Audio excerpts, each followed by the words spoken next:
Representative Muri, we're in the last couple days of the 2018 legislative session. What's been happening on the House floor? Yes, the last 2 days, for the last week or so, we've been doing what's called concurrence. Bills that pass the House over to the Senate, Senate over the House.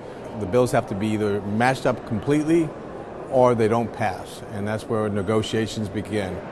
You sponsored an important piece of legislation that was just recently approved by the House. Can you tell us a little bit about that? Well, I've been working on all session to get this one heard. I got it out of committee unanimously, and we just didn't get a chance to get it onto the House floor in time as a policy, so it basically died, except that it has a fiscal note.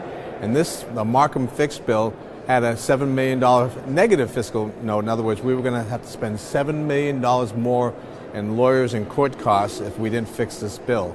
The Markham bill basically has to do with the sexually violent predators out at McNeil Island.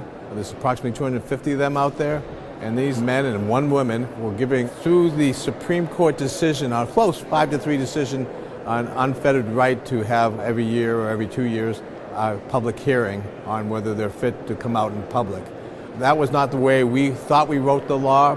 My bill fixes that. Not only is it going to improve public safety and make sure that these sexually violent predators don't get off of McNeil Island until they're ready, but it also is going to save a lot of money. Different subject. What is the controversy over the rainy day fund? Well, we have a rainy day fund when we have lots of excess revenues coming in. Some of that money, by law, has to go into what's called a rainy day fund.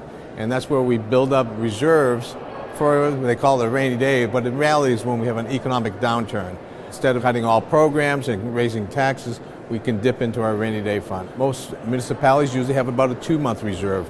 We have less than a 1-month reserve in our rainy day fund. To use that rainy day fund requires a 60% vote of the House and the Senate. The Senate's coming up with a plan where with just a 50% vote, they can dip into those reserves, $700 million worth. We're going to fight that. We don't believe it's legal or constitutional.